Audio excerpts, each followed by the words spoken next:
El gato negro.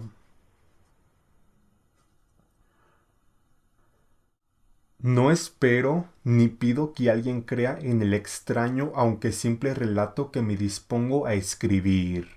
Loco estaría si lo esperara, cuando mis sentidos rechazan su propia evidencia. Pero no estoy loco, y sé muy bien que esto no es un sueño. Mañana voy a morir, y quisiera aliviar hoy mi alma. Mi propósito inmediato consiste en poner de manifiesto, simple, sucintamente y sin comentarios, una serie de episodios domésticos. Las consecuencias de esos episodios me han aterrorizado, me han torturado y por fin me han destruido. Pero no intentaré explicarlos. Si para mí han sido horribles, para otros resultarán menos espantosos que baroques. Más adelante tal vez aparecerá alguien cuya inteligencia reduzca mis fantasmas a lugares comunes.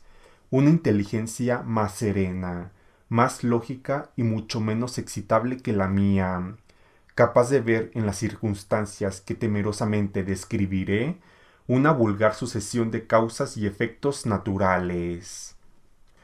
Desde la infancia me destaqué por la docilidad y bondad de mi carácter.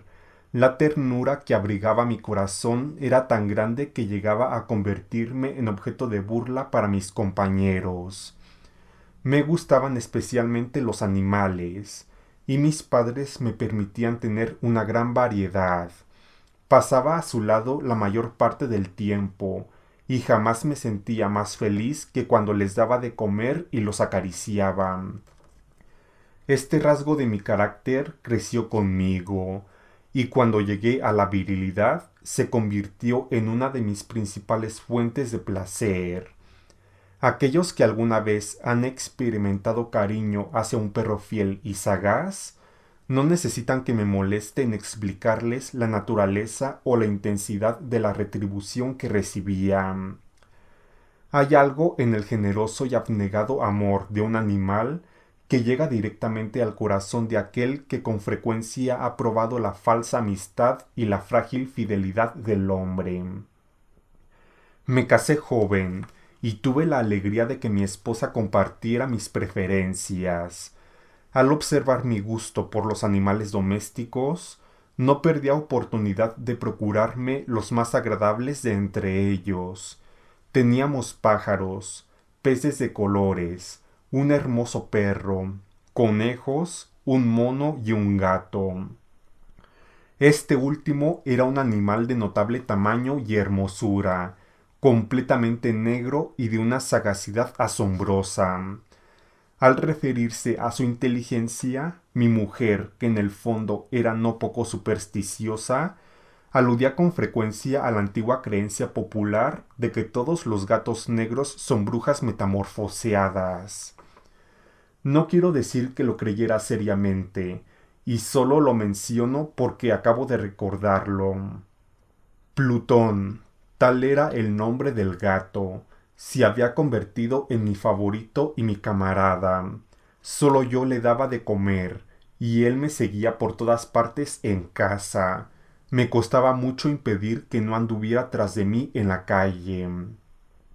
Nuestra amistad duró así varios años, en el curso de los cuales, enrojezco al confesarlo, mi temperamento y mi carácter se alteraron radicalmente por culpa del demonio intemperancia. Día a día me fui volviendo más melancólico, irritable e indiferente hacia los sentimientos ajenos. Llegué incluso a hablar descomedidamente a mi mujer y terminé por infligirle violencias personales. Mis favoritos, claro está, sintieron igualmente el cambio de mi carácter. No solo los descuidaban, sino que llegué a hacerles daño. Hacia Plutón, sin embargo, conservé suficiente consideración como para abstenerme de maltratarlo, cosa que hacía con los conejos, el mono y hasta el perro, cuando por casualidad o movidos por el afecto se cruzaban en mi camino. Mi enfermedad, empero, se agravaba, pues ¿qué enfermedad es comparable al alcohol? Y finalmente el mismo Plutón, que ya estaba viejo y por tanto algo enojadizo, empezó a sufrir las consecuencias de mi mal humor. Una noche en que volvía a casa completamente embriagado, después de una de mis correrías por la ciudad, me pareció que el gato evitaba mi presencia. Lo alcancé en brazos, pero asustado por mi violencia, me mordió ligeramente en la mano. Al punto se apoderó de mí una furia demoníaca, y ya no supe lo que hacía. Fue como si la raíz de mi alma se separara de golpe de mi cuerpo. Una maldad más que diabólica, alimentada por la ginebra, estremeció cada fibra de mi ser. Sacando del bolsillo del chaleco un cortaplumas, lo abrí mientras sujetaba al pobre animal por el pescuezo y deliberadamente le hice saltar un ojo. Enrojezco, me abrazo, tiemblo mientras escribo tan condenable atrocidad. Cuando la razón retornó por la mañana, cuando hube disipado en el sueño los vapores de la orgía nocturna, sentí que el horror se mezclaba con el remordimiento ante el crimen cometido. Pero mi sentimiento era débil y ambiguo, no alcanzaba a interesar al alma. Una vez más me hundí en los excesos, y muy pronto ahogué en vino los recuerdos de lo sucedido. El gato, entretanto, mejoraba poco a poco. Cierto que la órbita donde faltaba el ojo presentaba un horrible aspecto, pero el animal no parecía sufrir ya. Se paseaba como de costumbre por la casa, aunque, como es de imaginar, huía aterrorizado al verme. Me quedaba aún bastante de mi antigua manera de ser para sentirme agraviado por la evidente antipatía de un animal que alguna vez me había querido tanto. Pero ese sentimiento no tardó en ceder paso a la irritación, y entonces, para mi caída final e irrevocable, se presentó el espíritu de la perversidad. La filosofía no tiene en cuenta a este espíritu, y sin embargo tan seguro estoy de que mi alma existe como de que la perversidad es uno de los impulsos primordiales del corazón humano, una de las facultades primarias indivisibles, uno de esos sentimientos que dirigen el carácter del hombre. ¿Quién no se ha sorprendido a sí mismo 100 veces en momentos en que cometía una acción tonta o mala por la simple razón de que no debía cometerla? ¿No hay en nosotros una tendencia permanente que enfrenta descaradamente al buen sentido, una tendencia a transgredir lo que constituye la ley por el solo hecho de serlo? Este espíritu de perversidad se presentó, como he dicho, en mi caída final, y el insondable anhelo que tenía mi alma de vejarse a sí misma, de violentar su propia naturaleza, de hacer mal por el mal mismo, me incitó a continuar, y finalmente a consumar el suplicio que había infligido a la inocente bestia. Una mañana, obrando a sangre fría, le pasé un lazo por el pescuezo, y lo ahorqué en la rama de un árbol. Lo ahorqué mientras las lágrimas manaban de mis ojos, y el más amargo remordimiento me apretaba el corazón. Lo ahorqué porque recordaba que me había querido, y porque estaba seguro de que no me había dado motivo para matarlo. Lo ahorqué porque sabía que, al hacerlo, cometía un pecado mortal que comprometería mi alma hasta llevarla, si ello fuera posible, más allá del alcance de la infinita misericordia del Dios más misericordioso y más terrible. La noche de aquel mismo día en que cometí tan cruel acción, me despertaron gritos de ¡Incendio! Las cortinas de mi cama eran una llama viva, y toda la casa estaba ardiendo. Con gran dificultad pudimos escapar de la conflagración mi mujer, un sirviente y yo. Todo quedó destruido. Mis bienes terrenales se perdieron, y desde ese momento tuve que resignarme a la desesperanza. No incurriré en la debilidad de establecer una relación de causa y efecto entre el desastre y mi criminal acción, pero estoy detallando una cadena de hechos, y no quiero dejar ningún eslabón incompleto. Al día siguiente del incendio acudí a visitar las ruinas. Salvo una, las paredes se habían desplomado. La que quedaba en pie era un tabique divisorio de poco espesor, situado en el centro de la casa, y contra el cual se apoyaba antes la cabecera de mi lecho. El enlucido había quedado a salvo de la acción del fuego, cosa que atribuí a su reciente aplicación. Una densa muchedumbre habíase reunido frente a la pared, y varias personas parecían examinar parte de la misma con gran atención y detalle. Las palabras extraño, curioso y otras similares excitaron mi curiosidad. Al aproximarme, vi que en la blanca superficie, grabada como un bajorrelieve, aparecía la imagen de un gigantesco gato. El contorno tenía una nitidez verdaderamente maravillosa. Había una soga alrededor del pescuezo del animal. Al descubrir esta aparición, ya que no podía considerarla otra cosa, me sentí dominado por el asombro y el terror, pero la reflexión vino luego en mi ayuda. Recordé que había ahorcado al gato en un jardín contiguo a la casa. Al producirse la alarma del incendio, la multitud había invadido inmediatamente el jardín. Alguien debió de cortar la soga y tirar al gato en mi habitación por la ventana abierta. Sin duda habían tratado de despertarme en esa forma. Probablemente la caída de las paredes comprimió a la víctima de mi crueldad contra el enlucido recién aplicado, cuya cal, junto con la acción de las llamas y el amoníaco del cadáver, produjo la imagen que acababa de ver. Si bien en esa forma quedó satisfecha mi razón, ya que no mi conciencia, sobre el extraño episodio, lo ocurrido impresionó profundamente mi imaginación. Durante muchos meses no pude librarme del fantasma del gato, y en todo ese tiempo dominó mi espíritu un sentimiento informe que se parecía, sin serlo, al remordimiento.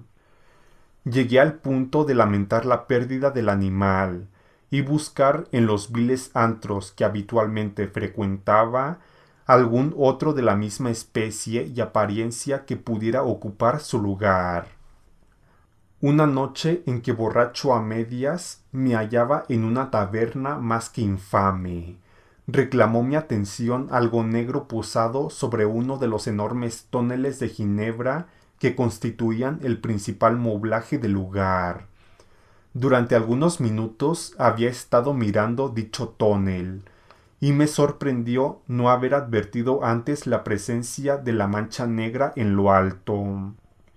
Me aproximé y la toqué con la mano. Era un gato negro muy grande, tan grande como Plutón, y absolutamente igual a éste, salvo un detalle. Plutón no tenía el menor pelo blanco en el cuerpo, mientras este gato mostraba una vasta, aunque indefinida mancha blanca que le cubría casi todo el pecho. Al sentirse acariciado, se enderezó prontamente. Ronroneando con fuerza, se frotó contra mi mano y pareció encantado de mis atenciones. Acababa pues de encontrar el animal que precisamente andaba buscando. De inmediato propuse su compra al tabernero, pero me contestó que el animal no era suyo, y que jamás lo había visto antes ni sabía nada de él. Continué acariciando al gato, y cuando me disponía a volver a casa, el animal pareció dispuesto a acompañarme. Le permití que lo hiciera, deteniéndome una y otra vez para inclinarme y acariciarlo. Cuando estuvo en casa, se acostumbró a ella de inmediato y se convirtió en el gran favorito de mi mujer. Por mi parte, Pronto sentí nacer en mí una antipatía hacia aquel animal. Era exactamente lo contrario de lo que había anticipado. Pero, sin que pueda decir cómo ni por qué, su marcado cariño por mí me disgustaba y me fastidiaba. Gradualmente el sentimiento de disgusto y fatiga creció hasta alcanzar la amargura del odio. Evitaba encontrarme con el animal. Un resto de vergüenza y el recuerdo de mi crueldad de antaño me vedaban maltratarlo. Durante algunas semanas me abstuve de pegarle o de hacerle víctima de cualquier violencia, pero gradualmente, muy gradualmente, llegué a mirarlo con inexpresable odio y a huir en silencio de su detestable presencia, como si fuera una emanación de la peste. Lo que sin duda contribuyó a aumentar mi odio fue descubrir a la mañana siguiente de haberlo traído a casa que aquel gato, al igual que Plutón, era tuerto.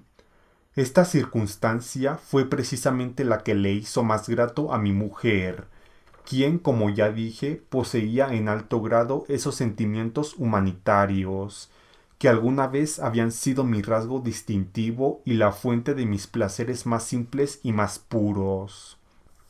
El cariño del gato por mí parecía aumentar en el mismo grado que mi aversión. Seguía mis pasos con una pertinacia que me costaría hacer entender al lector.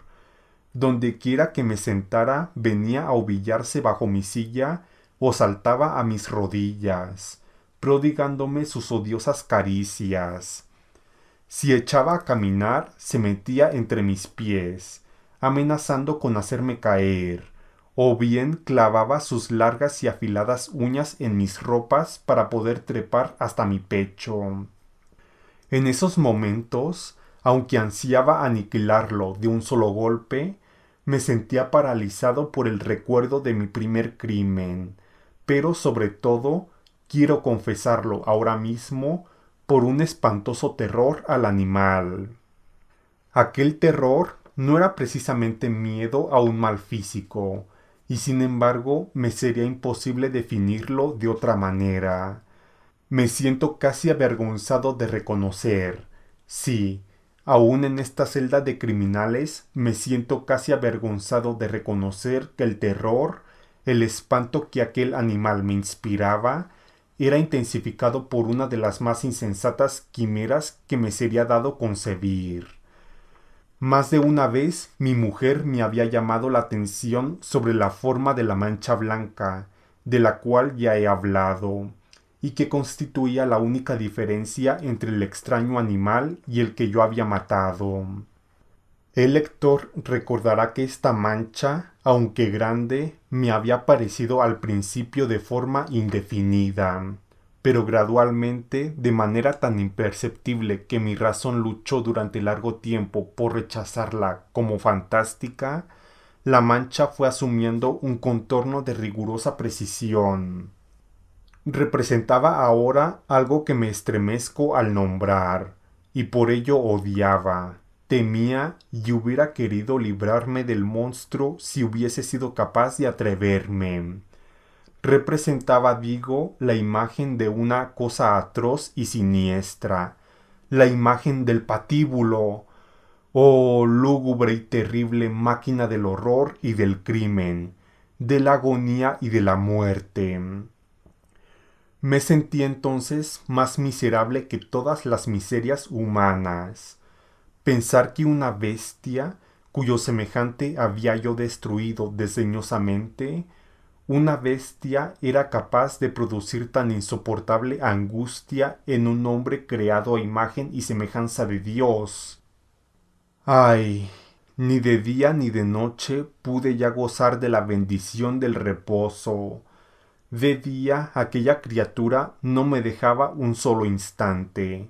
De noche despertaba hora a hora de los más horrorosos sueños, para sentir el ardiente aliento de la cosa en mi rostro y su terrible peso, pesadilla encarnada de la que no me era posible desprenderme, apoyado eternamente sobre mi corazón.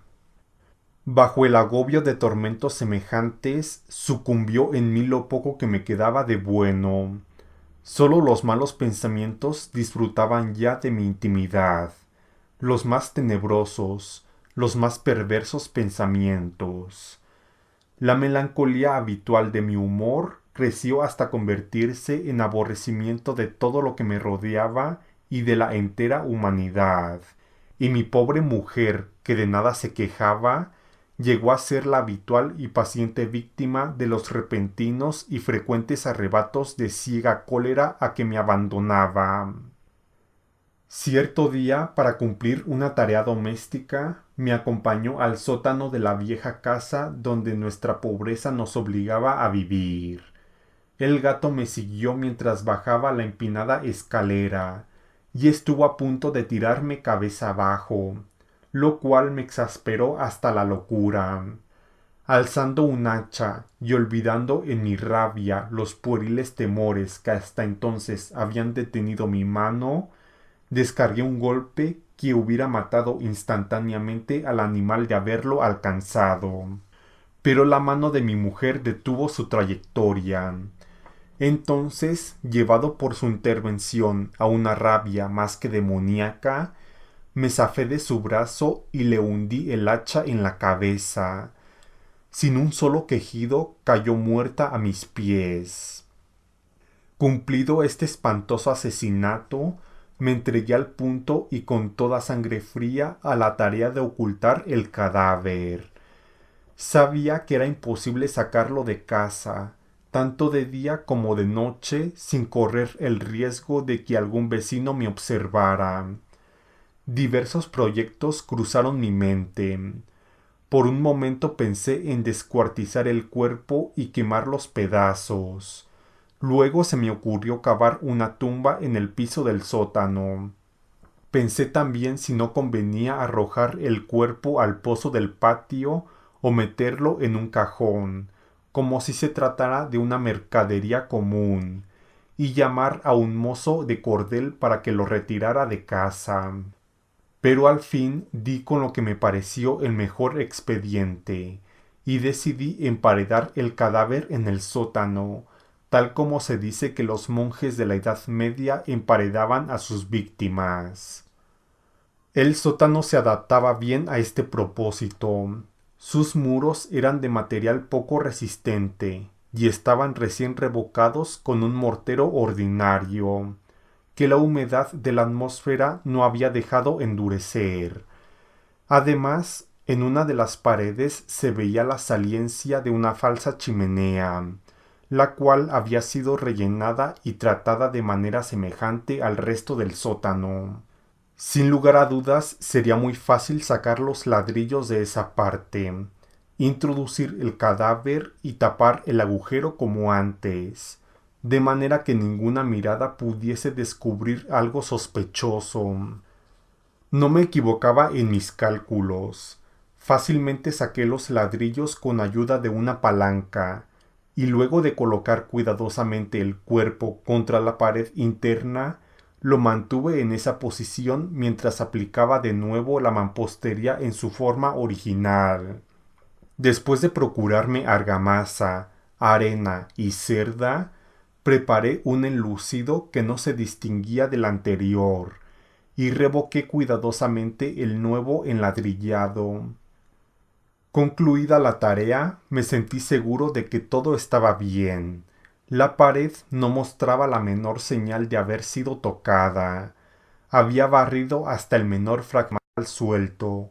Miré en torno triunfante y me dije, aquí por lo menos no he trabajado en vano. Mi paso siguiente consistió en buscar a la bestia causante de tanta desgracia, pues al final me había decidido a matarla. Si en aquel momento el gato hubiera surgido ante mí, su destino habría quedado sellado.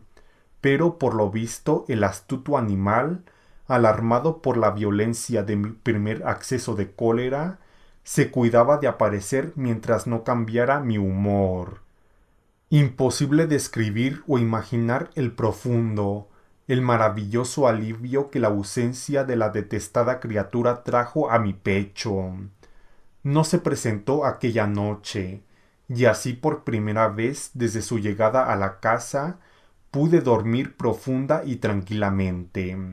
Sí, pude dormir aún con el peso del crimen sobre mi alma. Pasaron el segundo y el tercer día, y mi atormentador no volvía. Una vez más respiré como un hombre libre. Aterrado, el monstruo había huido de casa para siempre. Ya no volvería a contemplarlo. Gozaba de una suprema felicidad, y la culpa de mi negra acción me preocupaba muy poco. Se practicaron algunas averiguaciones, a las que no me costó mucho responder. Incluso hubo una perquisición en la casa, pero naturalmente no se descubrió nada. Mi tranquilidad futura me parecía asegurada. Al cuarto día del asesinato, un grupo de policías se presentó inesperadamente y procedió a una nueva y rigurosa inspección. Convencido de que mi escondrijo era impenetrable, no sentí la más leve inquietud. Los oficiales me pidieron que los acompañara en su examen. No dejaron hueco ni rincón sin revisar. Al final, por tercera o cuarta vez, bajaron al sótano. Lo seguí sin que me temblara un solo músculo. Mi corazón latía tranquilamente, como el de aquel que duerme en la inocencia. Me pasé de un lado al otro del sótano. Había cruzado los brazos sobre el pecho y andaba tranquilamente de aquí para allá. Los policías estaban completamente satisfechos y se disponían a marcharse. La alegría de mi corazón era demasiado grande para reprimirla. Ardía en deseos de decirles por lo menos una palabra como prueba de mi triunfo y confirmar doblemente mi inocencia. Caballeros, dije por fin cuando el grupo subía la escalera, me alegro mucho de haber disipado sus sospechas. Les deseo felicidad y un poco más de cortesía. Dicho sea de paso, caballeros, esta casa está muy bien construida. En mi frenético deseo de decir alguna cosa con naturalidad, casi no me daba cuenta de mis palabras. Repito que es una casa de excelente construcción. Estas paredes... ¿Ya se marchan ustedes, caballeros? Estas paredes tienen una gran solidez. Entonces, arrastrado por mis propias bravatas, golpeé fuertemente con el bastón que llevaba en la mano sobre la pared del enladrillado, tras de la cual se hallaba el cadáver de la esposa de mi corazón. Que Dios me proteja y me libre de las garras del archidemonio. Apenas había cesado el eco de mis golpes cuando una voz respondió desde dentro de la tumba. Un quejido sordo y entrecortado al comienzo, semejante al sollozar de un niño, que luego creció rápidamente hasta convertirse en un largo, agudo y continuo alarido, anormal como inhumano, un aullido, un clamor de lamentación, mitad de horror, mitad de triunfo, como sólo puede haber brotado en el infierno de la garganta de los condenados en su agonía, y de los demonios exultantes en la condenación. Hablar de lo que pensé en ese momento sería locura. Presa de vértigo, fui tambaleándome hasta la pared opuesta. Por un instante, el grupo de hombres en la escalera quedó paralizado por el terror. Luego, una docena de robustos brazos atacaron la pared, que cayó de una pieza. El cadáver, ya muy corrompido y manchado de sangre coagulada, apareció de pies ante los ojos de los espectadores.